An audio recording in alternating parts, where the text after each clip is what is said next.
அப்ப அந்த குழந்தைக்கு பாம்பை கண்டா பயம் இல்லையான்னு ஒரு கேள்வியும் வரும். பாச உணர்வே என்னன்னு சொல்ல தெரியாது அந்த குழந்தைக்கு பயம்னா மட்டும் எப்படிங்க சொல்ல தெரியும்?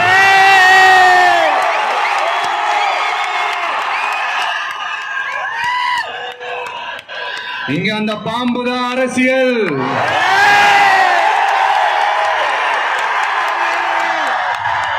அத கையில புடிச்சு விளையாட ஆரம்பிக்கிறது தான்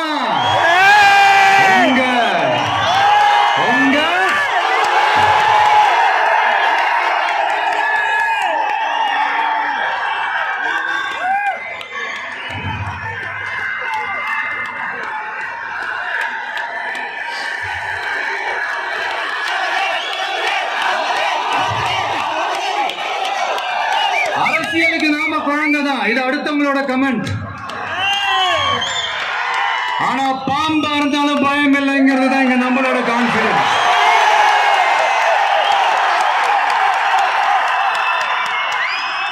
அரசியல் ஒன்றும் சினி ஃபீல்டு இல்லையே, பேட்டில் ஃபீல்ட் ஆச்சு, கொஞ்சம் சீரியஸா தானே இருக்கும். அதனால பாம்பா இருந்தாலும் பாலிடிக்ஸா இருந்தாலும் கையில் எடுக்கணும்னு முடிவு பண்ணதுக்கு அப்புறம் சீரியஸ்னஸோட கொஞ்சம் சிரிப்பையும் சேர்த்து கலந்து செயல்படுறது தான் நம்மளுடைய ஸ்டைல், நம்மளுடைய ரூட். ஏன்னா அப்படி செயல்பாட்டில் இறங்கினாதான் இந்த ஃபீல்ட்ல எக்ஸிஸ்ட் ஆக முடியும், ஒரு எனர்ஜியோட இருக்கவும் முடியும், எதிராக நிற்கிறவங்களை டேக்கிள் பண்ணவும் முடியும். இந்த தாறுமாற ஆடுற ஆட்டெல்லாம் இது இல்ல, தத்துவத்தோட ஆட வேண்டிய ஆட்டம். அப்படி இப்படி எல்லாம் சும்மா பேருக்கு சொல்லி கூச்சலும் போட முடியாது இல்லையா? கவனமா தான் களமாடணும். ஆனால்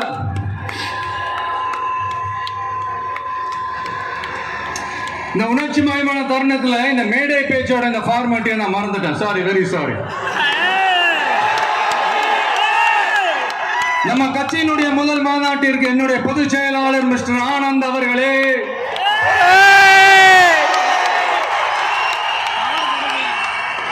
பொருளாளர் திரு வெங்கட்ராமன் அவர்களே, இணை கொள்கை பரப்பு செயலாளர் திருமதி தாகிரா அவர்களே, தலைமை நிலைய செயலாளர் திரு ராஜசேகர் அவர்களே.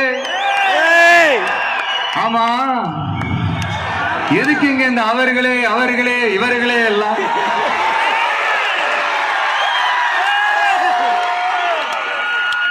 பிறப்புக்கும் எல்லா உயிருக்கும் ஒரு அடிப்படை கொள்கையை அறிவிச்சுட்டு அவங்க இவங்க எதுக்குங்க பிரிச்சு பார்க்கணும்? மேடையில இருந்தாலும் சரி, மேடைக்கு முன்னாடி இருந்தாலும் சரி, இந்த நான், நீ, நாங்க, நீங்க அப்படின்றதெல்லாம் கிடையாது. நாம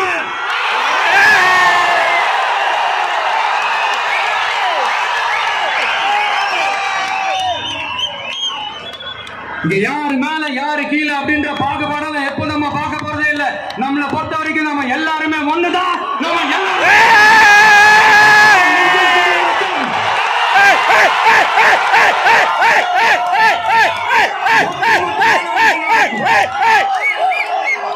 ஒட்டுமொத்தமானவங்க எல்லாருக்கும் என்னோட உயிர் வணக்கங்கள்,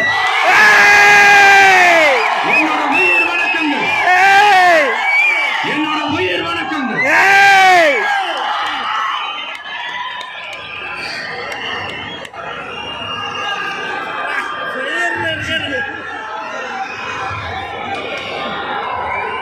இதுவரைக்கும் ஆடியோ லான்ச் மேடையில மீட் பண்ணோம். இப்போ ஒரு அதிரடி சேஞ்ச். இப்போ நம்ம மீட் பண்றது அரசியல் மேடையில, ஒரு பொலிட்டிக்கல் ஸ்டேஜ்ல. இந்த அரசியல்னாலே இந்த கோபமா கொந்தளிச்சாதான் ஏதோ புரட்சி பண்ண வந்தவங்கன்னு முன்னாடி எல்லாம் ஒரு கான்செப்ட்லாம் இருந்துச்சு. அதெல்லாம் நமக்கு எதுக்குங்க, அதெல்லாம் நமக்கு செட்டும் ஆகாதுங்க. அதனால இந்த ஆட்டி இப்படி ஆச்சா போச்சான்லாம் இந்த கத்துறதெல்லாம் விட்டுட்டு, இந்த கோபமா கொந்தளிக்கிறதெல்லாம் விட்டுட்டு, ஸ்பீக்கிங் டு த பாயிண்ட், டக்குன்னு பேச வந்த விஷயத்துக்கு வந்துடணும். சயின்ஸ் அண்ட் டெக்னாலஜி மட்டும்தான் மாறணுமா, டெவலப் ஆகணுமா? ஏன் பாலிடிக்ஸ் மட்டும் மாறக்கூடாதா, டெவலப் ஆகக்கூடாதா? மாறணும். இல்லைன்னா இந்த நியூ வே வேர்ல்ட் மாத்திரும். இங்க எப்பவுமே மாறாதது மனுஷ பிறப்பு, பசி, வேலை, உழைப்பு, பணம், இந்த மாதிரி சிலது மட்டும்தான். இன்னைக்கு இருக்கிற ஜெனரேஷனை பத்தி தெளிவா புரிஞ்சுக்கிட்டாதான் எதையுமே ஈஸியா முன்னெடுத்து வைக்க முடியும். அப்படி ஒரு பாயிண்ட்டுக்கு வந்ததுனாலதான் நம்மளுடைய இந்த ஸ்பீச்சும் இந்த மணிக்கணக்கால இருந்துடக்கூடாதுன்னு முடிவு எடுத்தோம். அவ்வளவுதான். இந்த புள்ளி விவரம் புலியாலும் நம்ம கதற போறதும் இல்ல. இந்த வேர்ல்டு ஹிஸ்டரி வேர்ல்டு லிட்டரேச்சர்னு கோட்ஸ் மேல கோட்ஸ் சொல்லிக்கிட்டு ஏதோ MP3 ஆடியோவை ஆன் பண்ணி விட்ட மாதிரி பேச போறதும் இல்ல. இங்க ஆல்ரெடி இருக்கிற அரசியல்வாதிகளை பத்தி அதிகமா பேசி டைம் வேஸ்ட் பண்ண போறதும் இல்ல. அதுக்காக மொத்தமா கண்ணை மூடிக்கிட்டு இருக்க போறதும் இல்ல.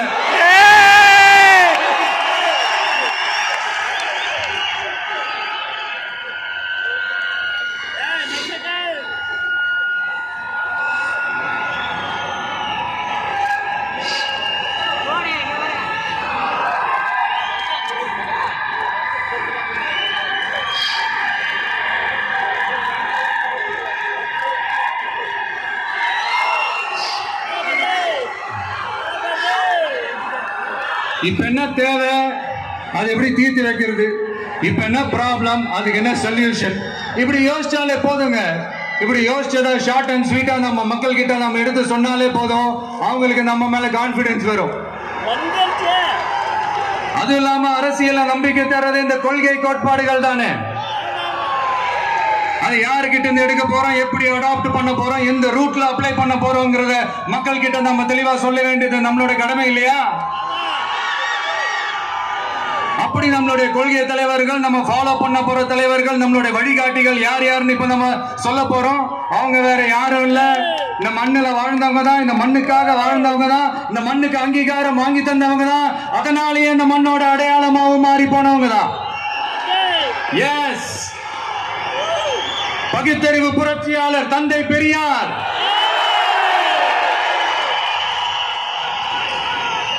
என்னது பெரியார் உங்க கொள்கை தலைவரா அப்படின்ட்டு ஒரு கூட்டம் அவங்களா ஒரு முடிவுக்கு வந்துட்டு ஒரு கூச்சல் மேல கூச்சல் போட்டுக்கிட்டு ஒரு பெயிண்ட் டப்பாவை தூக்கிட்டு கிளம்பிடுவாங்க பாருங்க.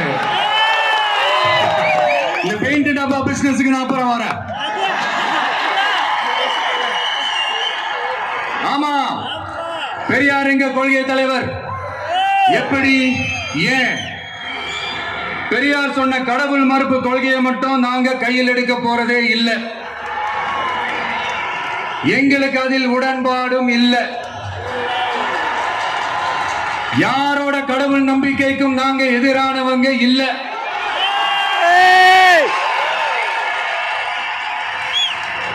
அரசியல் அண்ணன் தம்பி உறவு அறிமுகப்படுத்தின அறிஞர் அண்ணா சொன்ன மாதிரி ஒன்றே குலம் ஒருவனே தேவன்றதுதான் எங்க நிலைப்பாடும். ஆனாலும் பெண் கல்வி, பெண்கள் முன்னேற்றம், சமூக சீர்திருத்தம், சமூக நீதி, பகுத்தறிவு சிந்தனை, பெரியார் சொன்னது எல்லாத்தையும் நாம முன்னெடுக்க போறோம். பெரியாருக்கு அப்புறம் எங்களுடைய கொள்கை தலைவர் பச்சை தமிழன் பெருந்தலைவர் காமராஜர். பெருந்தலைவர் காமராஜர் இந்த மண்ணில மதச்சார்பின்மைக்கும் நேர்மையான நிர்வாக செயல்பாட்டுக்கும் முன் உதாரணமா இருக்கிறதால அவரை எங்கள் வழிகாட்டியாக ஏற்கிறோம். இந்திய துணைக்கண்டத்தின் அரசியல் சாசனத்தை ஆக்கி காட்டியவர் அண்ணல் அம்பேத்கர்.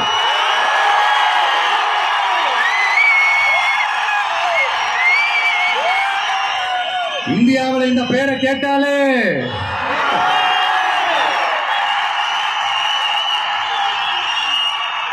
சமூகத்தில் ஏற்றத்தாழ்வு ஏற்படுத்துறவங்க எல்லாம் நடுங்கி போயிடுவாங்க.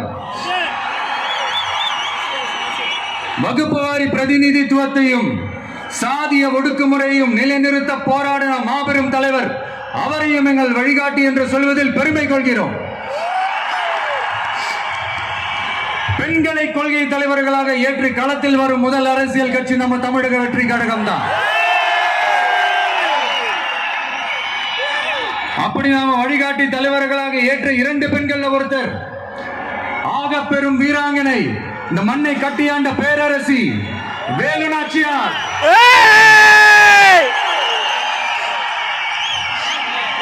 சொந்த வாழ்க்கையோட சோகத்தை கூட மறந்துட்டு இந்த மண்ணுக்காக வாளேந்தியும் வேலேந்தியும் போர்க்களம் புகுந்த ஆணை காட்டிலும் வீரமான வேகமான வீர புரட்சியாளர் தான் நம்ம வேலு நாச்சியார்.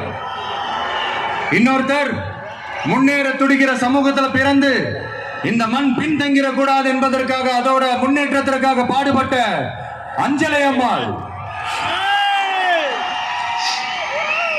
சொத்தை இழந்தாலும் சுயநலம் பார்க்காம இந்த மண்ணுக்காக இந்திய சுதந்திர போராட்ட களத்தில் இறங்கி களமாடிய புரட்சி பெண்மணி தான் நம்ம அஞ்சலை அம்மாள்.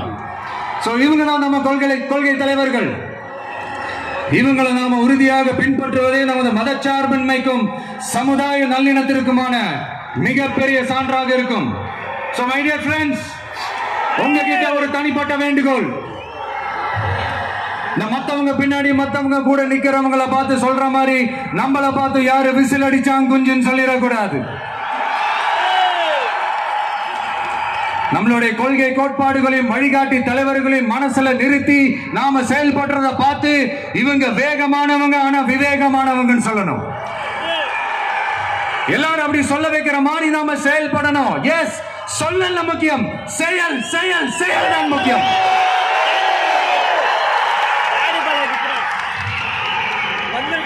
At any cost, no truce and no compromise in our political war. நம்மளுடைய அரசியல் போரில் கொள்கை கோட்பாடுகளில் சமரசத்துக்கோ சண்டை நிறுத்தத்துக்கோ எப்போதும் இடமில்லை. அதுக்காக நாம் இந்த விருப்ப அரசியல் எப்பவும் கையில் எடுக்க போறதே இல்லை. எதை நினைச்சு அரசியலுக்கு வந்திருக்கோமோ அப்படி நினைச்சத கொஞ்சம் கூட பிசிறலாம செஞ்சு முடிப்போம். அது வரைக்கும் என்ன தம்பி, சாரி, என்ன தோழா, என்ன தோழி,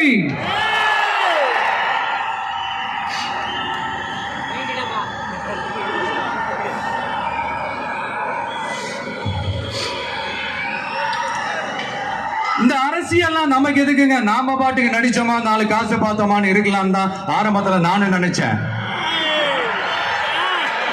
ஆனா நாம மட்டும் நல்லா இருக்கணும்னு நினைக்கிறது சுயநலம் இல்லையா?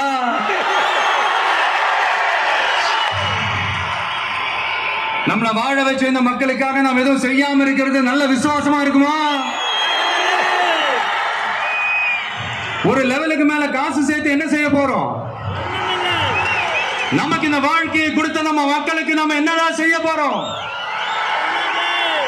இப்படிலாம் ஏகப்பட்ட கேள்விகள் மனசுக்குள்ள வந்துகிட்டே இருந்தது. இப்படி எல்லா கேள்விகளுக்கும் ஒட்டுமொத்தமா ஒரு விடையை கண்டுபிடிக்க யோசிச்சப்பதான் அரசியல் அப்படின்னு ஒரு விடை கிடைச்சு. சரி, இந்த அரசியல் எப்படிப்பட்டது, நம்மளால ஹேண்டில் பண்ண முடியுமா, இது நம்ம இயல்புக்கு செட் ஆகுமா, இப்படி இன்னும் எக்ஸ்ட்ரா கேள்விகள் வேற வந்து ஏதோ பூதம் கிளம்பி வந்த மாதிரி வந்துகிட்டே இருந்தது. இப்படி எல்லாத்தையும் பூத கண்ணாடி வச்சு பார்த்துக்கிட்டே இருந்தா எதுவும் உருப்படியா செய்ய முடியாது.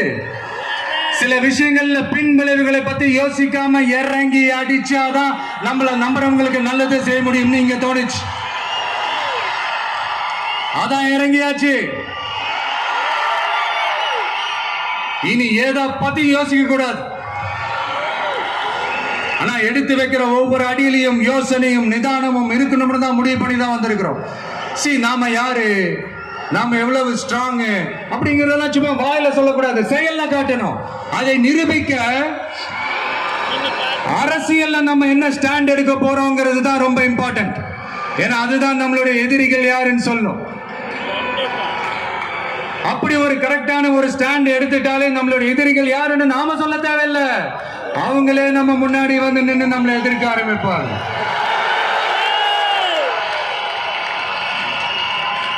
எதிரிகள் இல்லாத வெற்றி வேணும்னா இருக்கலாம், ஆனா களம் இருக்க முடியாது.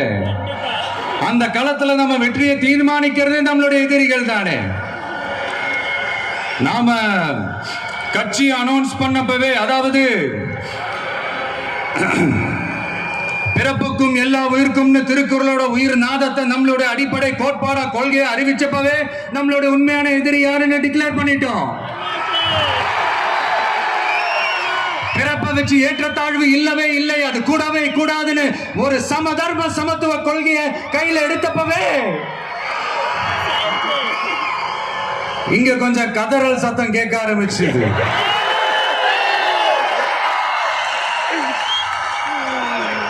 இந்த மாநாட்டில் இப்ப ஓப்பனா அறிவிச்சதுக்கு அப்புறம் அந்த கதறல் இன்னும் சத்தமா கேட்கும்.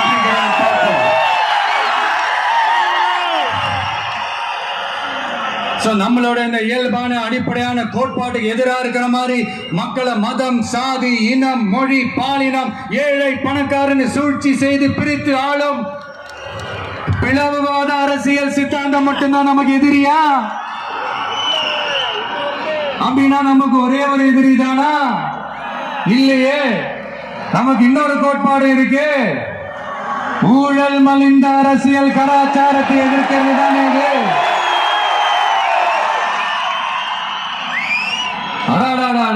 ஊழல் இருக்கு, அது அப்படியே எல்லாரும் வாழ்க்கையிலும் பழகி அப்படியே வாழ்ந்துட்டு இருக்கிறோம். இது ஒரு வைரஸ் மாதிரி அப்படியே பரவி கிடக்கு. இது எந்த அளவுக்கு 100% ஒழிக்க முடியுமான்னு எனக்கு தெரியல. பட் வேற வழி இல்லை, அதை ஒழிச்சுதான் ஆகணும். அது வேற கதை, அதுக்கு நம்ம அப்புறமா வருவோம். அதாவது என்ன சொல்ல வந்தோம்னா, இந்த பிளவுவாத சக்திகள் கூட நம்ம ஈஸியா யாருன்னு கண்டுபிடிச்சிடலாம். ஏன்னா அது ஒரு மதம் பிடிச்ச யானை மாதிரி. அது பண்ற அராஜகத்திலே ஆபியஸா நம்ம கண்ணுக்கு தெரிஞ்சிடும். அதுவும் இல்லாம அதுவே இந்த காட்டியும் கொடுத்துரும். ஆனா இந்த கரப்ஷன் இருக்கு, அது எங்க ஒளிஞ்சிருக்கு, எப்படி ஒளிஞ்சிருக்கு, எந்த ஃபார்ம்ல ஒளிஞ்சிருக்கு கண்டுபிடிக்கவே முடியாது. கருத்தியல் பேசி கொள்கை நாடகம் போடும், கலாச்சார பாதுகாப்பு வேஷமும் போடும். அதுக்கு முகமே இருக்காது, முகமூடி தான் இருக்கும். முகமூடி தான் முகமே. இப்படி முகமூடி போட்ட கரப்ஷன் கபடதாரிகள் தான் இப்ப நம்ம கூடவே இருந்துகிட்டு இப்போ இங்க நம்மள ஆண்டுகிட்டு இருக்காங்க. எஸ், ஐ ரிப்பீட், நம்மளுடைய ஒரு எதிரி பிளவுவாத சக்திகள், நம்மளுடைய இன்னொரு எதிரி இந்த கரப்ஷன் கபடதாரிகள். நம்ம மக்களுக்கு தெளிவா தெரியும் யார் இங்க வரணும், யார் இங்க வரவே கூடாது. ஏன்னா இந்த மதச்சார்பின்மை பேசுற தமிழ்நாட்டு மண், பெரியார், அண்ணா, பெருந்தலைவர் காமராஜர், வேலு நாச்சியார், அஞ்சலி அம்மா எல்லாம் பிறந்த மண். இங்க இந்து, முஸ்லிம், கிறிஸ்தவர்கள் எல்லாம் அவங்க வழிபாட்டு தலங்களில் வாழ்க்கை முறையில மட்டும்தான் இருக்கும். ஆனா ஒட்டுமொத்தமா தமிழ்நாடு வந்துட்டா, ஒற்றுமையை காட்டணும்னு வந்துட்டா ரொம்ப கஷ்டம் ப்ரோ, ரொம்ப ரொம்ப கஷ்டம் ப்ரோ. அது வேற இப்ப ரீசெண்டா கொஞ்ச நாளைக்கு முன்னாடி பார்த்திருப்பீங்க நம்ம தமிழ்நாட்டில் என்ன நடந்துச்சுன்னு. இங்க சாதி இருக்கும், ஆனா சைலண்டா மட்டும்தான் இருக்கும். சமூக நீதிக்கான அளவுகோலா மட்டுமே தான் அது இருக்கும். அதை வச்சு நம்ம மண்ணை வேற மாதிரி மாத்தணும்னு யார் என்ன ட்ரை பண்ணாலும் அது நம்ம மக்களை அனுமதிக்க மாட்டாங்க. ஏன்னா இந்த மண்ணில் அது பொலிட்டிக்கலா ப்ரூவ் ஆன ஒரு தியரி அண்ட் கான்செப்ட். சரிப்பா, உன்னோட எதிரிகள் யாருன்னு சொல்லிட்டா மட்டும் போதுமா? அதுதான் உன்னோட அரசியலான்னு கேட்டா இல்ல. மகத்தான அரசியல் தான், அது மக்களுக்கான அரசியல் தான். மக்களோட மக்களா, அவங்கள ஒருத்தனா, அவங்களுக்கான ஒருத்தனா, எப்பவும் மாறவே மாறாத இந்த குணத்தோட மனசோட களத்துல நிக்கிறது தான் எங்களோட நிரந்தர அரசியல் பாதை.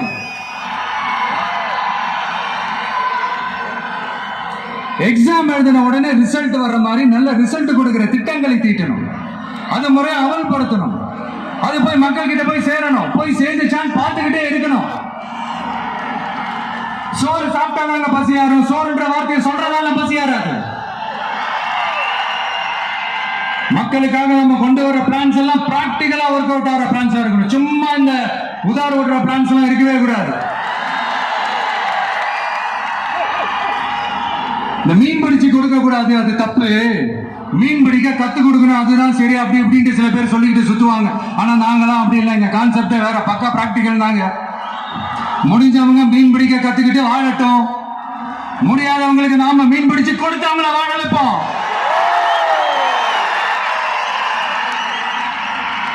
எங்களை பொறுத்த வரைக்கும் மக்களுக்கு நல்லதான, எதுவுமே தப்பு இல்லை. ends justify the means. எங்கள் இலக்குகளை, எங்கள் வழிகளை தீர்மானிக்கின்றன.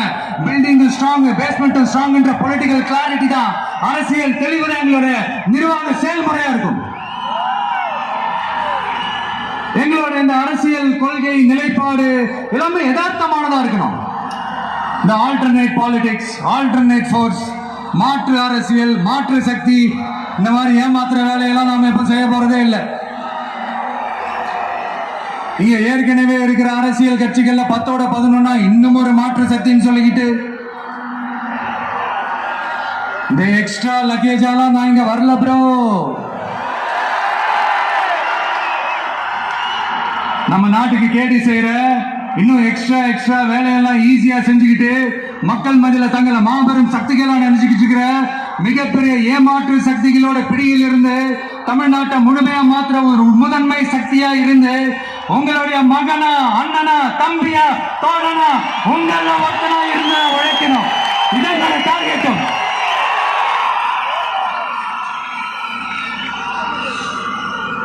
எதையும் தெளிவா யோசிச்சு பொலிட்டிக்கல் டீசன்சி, பொலிட்டிக்கல் டெக்காரம் இதெல்லாம் மெயின்டைன் பண்ணி தான் ஒவ்வொரு அடியும் எடுத்து வைப்பேன். ஒரு முடிவோட தான் வந்திருக்கேன். இனிமே நோ லுக்கிங் பேக்.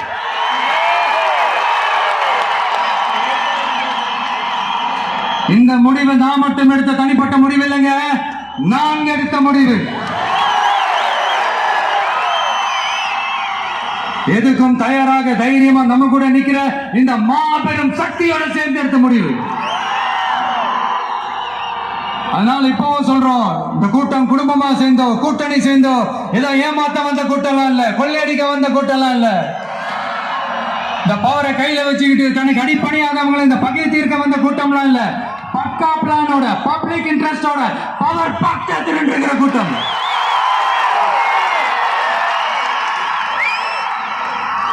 இது ஏதோ சோசியல் மீடியாவில் கம்பு சுத்தம் வந்த கூட்டம்லாம் நினைச்சிடாதீங்க. சொசைட்டிக்காக வாழேந்தி நிற்க போற கூட்டம், நம்ம மண்ணை வாழ வைக்கிறதுக்காக அரசியல் வாழேந்தி நிற்க போற கூட்டம். Yes, this is a mass gathering, not for cash, but for a good cause.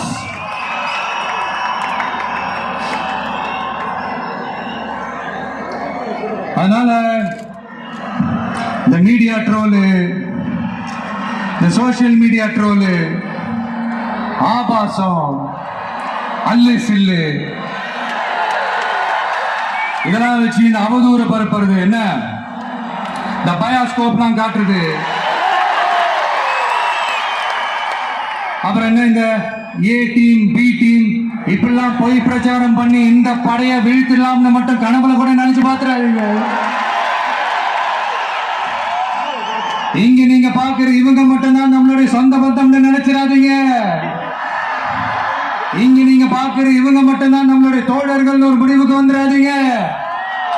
நம்மளுடைய சொந்தம், உறவு, நட்பு இன்னும் இருக்காங்க. இங்க வர முடியாம தமிழ்நாட்டில் இருக்கிற, அக்கம் பக்கம் ஸ்டேட்ல இருக்கிற, உலகம் பூரா இருக்கிற கோடிக்கணக்கானவங்க நமக்காக ஒரு குடும்பமா சேர்ந்து ஒரு முடிவோட வெயிட் பண்ணிட்டு இருக்காங்க. எஸ், இவங்க எல்லாரும் சேர்ந்ததுதான் நம்மளோட வகையறா.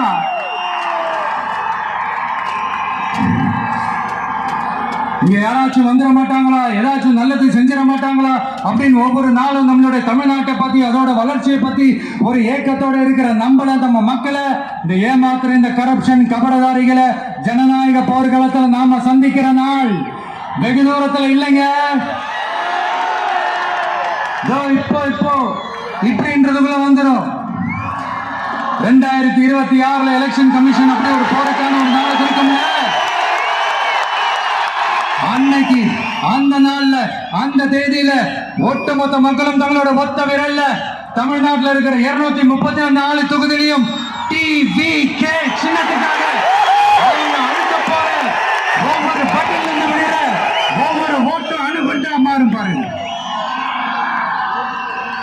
நடக்கும். பாருங்க, நடக்கும். இங்க ஒரு கூட்டம்,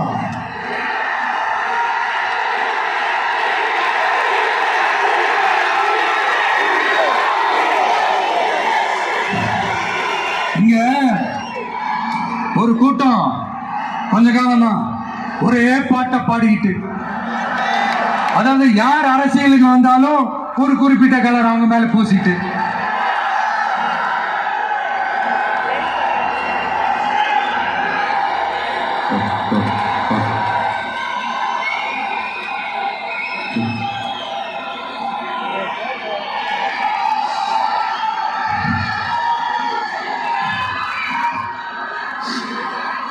இங்க ஒரு கூட்டம் கொஞ்ச காலமா ஒரே பாட்டை பாடிக்கிட்டு, அதாவது யார் அரசியலுக்கு வந்தாலும் ஒரு குறிப்பிட்ட கலர் அவங்க மேல பூசிட்டு, இந்த பூச்சாண்டி காட்டிக்கிட்டு, இந்த மக்களை ஏமாத்திக்கிட்டு, ஆனா இவங்க மட்டும் இந்த அண்டர் கிரவுண்ட் டீலிங்லாம் போட்டுக்கிட்டு, இந்த தேர்தல் நேரத்தில் இந்த அறிக்கை சவுண்ட் எல்லாம் விட்டுக்கிட்டு, இவங்களுக்கு எப்ப பார்த்தாலும் இந்த பாசிசம் பாசிசம் பாசிசம் அவ்வளவுதான். ஒற்றுமையா இருக்கிற நம்ம மக்கள் மத்தியில இந்த சிறுபான்மை பெரும்பான்மைன்னு ஒரு பிரிவினை பயத்தை காட்டி ஒரு ஃபுல் டைம் சீனை போடுறது ஒரு வேலையா போச்சு. இல்ல நான் தெரியாம தான் கேக்குறேன், அவங்க பாசிசம்னா நீங்க என்ன பாயாசமா?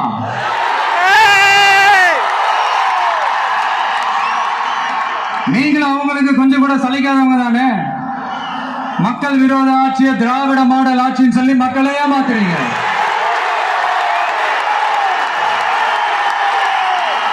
அதனால இனிமே உங்களை எதிர்க்கிறவங்களுக்கு இந்த கலரை பூசுறது அந்த கலரை பூசுறதுன்னு என்னதான் நீங்க அந்த மோடி மஸ்தான் வேலையை செஞ்சாலும் நாங்க இப்பவும் சொல்றோம், எங்களுடைய இந்த டிவி கேட்கலாம் நாங்க டிசைட் பண்ணி இருக்கிற இந்த கலரை தவிர வேற யாரும் எந்த கலரும் அடிக்கவே முடியாது. ஏன்னா எங்க கோட்பாடு பிறப்பால் அனைவரும் சமம் அப்படிங்கிறது. இது யாருக்கு நேர் எதிரான கோட்பாடு நான் சொல்லியாங்க உங்களுக்கு தெரியணும். எனவே இந்த நாட்டையை பாழ்படுத்துற பிளவுவாத அரசியல் செய்யறவங்க தான் தமிழக வெற்றி கழகத்தோட ஒரே முழு முதல் கொள்கை எதிரி, ஐடியாலஜிக்கல் எனிமி. அடுத்து திராவிட மாடல்னு சொல்லிக்கிட்டு தந்தை பெரியார் பேரறிஞர் அண்ணா பேரை வச்சு தமிழ்நாட்டை சுரண்டி கொள்ளையடிக்கிற ஒரு குடும்ப சுயநல கூட்டம் தான் நம்மளோட அடுத்த எதிரி, அரசியல் எதிரி, பொலிட்டிக்கல் எனிமி.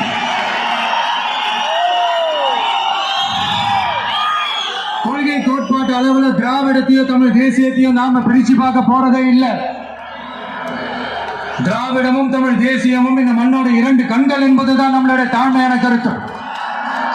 அதனால நாம எந்த ஒரு குறிப்பிட்ட அடையாளத்துக்குள்ளேயும் நம்மளை சுருக்கிக்காம தமிழ்நாட்டு உரிமைகளை சார்ந்த இந்த மண்ணுக்கான மதச்சார்பற்ற சமூக நீதி கொள்கைகள், அதாவது செக்யூலர் சோஷியல் ஜஸ்டிஸ் ஐடியாலஜிஸ் அப்படிங்கிறத நம்மளோட கொள்கை அடையாளமா முன்னிறுத்தி செயல்பட போறோம்.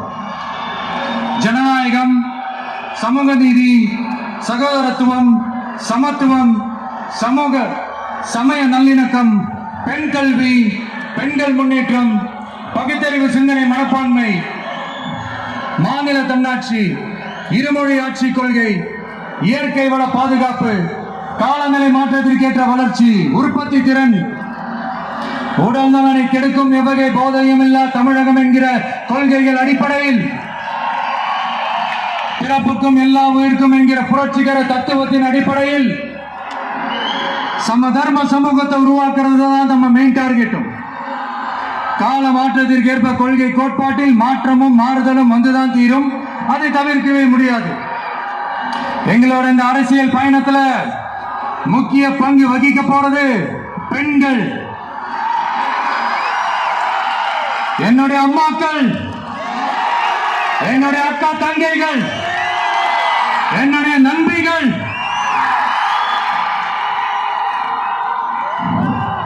என் கூட பிறந்த என் தங்கச்சி வித்யா இறந்தப்போ எனக்குள்ள ஒரு பெரிய பாதிப்பை ஏற்படுத்துச்சு. அதுல கொஞ்சம் கூட குறையாத பாதிப்பையும் வேதனையும் ஏற்படுத்தினதுதான் தங்கச்சி அனிதாவோட மரணம்.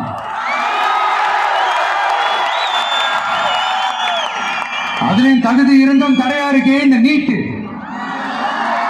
அப்ப ஒரு முடிவு பண்ணுங்க, வாய் நிறைய விஜயண்ணா விஜயண்ணான்னு நம்மளை மனசார கூப்பிடுற இந்த பெண் பிள்ளைங்களோட கல்வி வாழ்க்கைன்னு எல்லாத்துலயும் ஒரு நிரந்தர பாதுகாப்பு ஏற்படுத்தணும்.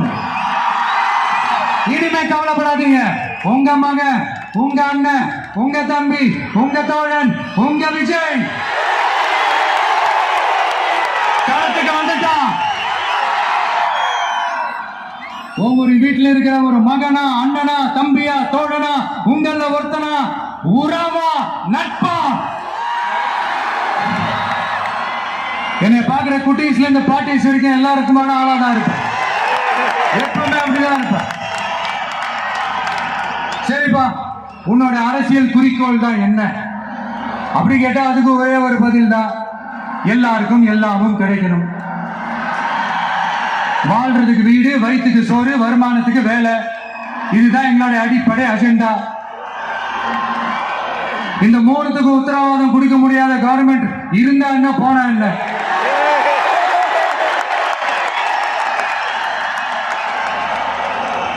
அப்புறம் நீங்க சில பேரு தம்பி உனக்கெல்லாம் என்ன தெரியும், நீ எல்லாம் எப்படி தாக்கு பிடிப்ப, இந்த அரசியல் பெரிய அகழியாச்சு, அதுல தண்ணிக்குள்ள மூழ்கிட்டோம், தலையை தூக்கிக்கிட்டோம், வாயை பொழந்துக்கிட்டோம், ராட்சச முதலைகள்லாம் ரகம் ரகமா இருக்குமே, இவங்களெல்லாம் தாண்டி நீ எப்படி கோட்டைக்குள்ள போவ, உன்னால முடியுமான்னு கேள்வி மேல கேள்வி, கேள்வி மேல கேள்வி. இந்த கேள்விகளுக்கெல்லாம் நம்ம ஸ்டைல்ல ஒரு குட்டி கதை ஒண்ணு சொல்லாமா?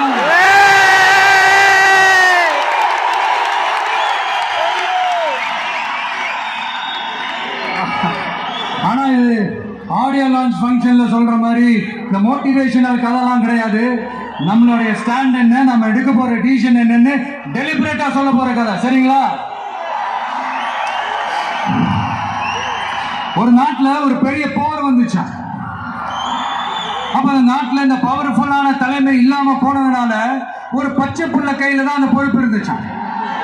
அதனால அந்த நாட்டுல இருந்த அந்த பெருந்தலைகள்லாம் ரொம்ப பயந்துகிட்டு இருந்தாங்களாம். அந்த சின்ன பையன் அந்த நாட்டோட படையை நடத்துற பொறுப்பை ஏத்துக்கிட்டு போர்க்களம் போலாம்னு சொன்னானா. அப்ப அந்த பெருந்தலைகள்லாம், எப்பா நீயே சின்ன பையன், இது பெரிய போர்க்களம்பா, அங்க பவர்ஃபுல்லான நிறைய எதிரிகள்லாம் இருப்பாங்கப்பா, களத்துல அவங்க சந்திக்கிறதெல்லாம் சாதாரணமான விஷயம் இல்லப்பா, சொன்னா கேளுப்பா, இது விளையாட்டு இல்ல, நீ பாட்டுக்கு குடுகுடுன்னு ஓடி விளையாடிட்டு திரும்ப குடுகுடுன்னு வீட்டுக்கு ஓடி வர்றதுக்கு. போர்னா படையை நடத்தணும், அதை விட முக்கியம் அத்தனை எதிரிகளையும் சமாளிச்சு போர்ல தாக்கு பிடிக்கணும், அதுக்கு மேல முக்கியம் அந்த போர்ல ஜெயிக்கணும். உனக்கு யாரோ கூட்டோ துணையோ இல்லாம நீ எப்படிப்பா அந்த போரை நடத்துவ, எப்படி ஜெயிப்ப அப்படின்னு எல்லா பெருந்தலைகளையும் கேட்டப்போ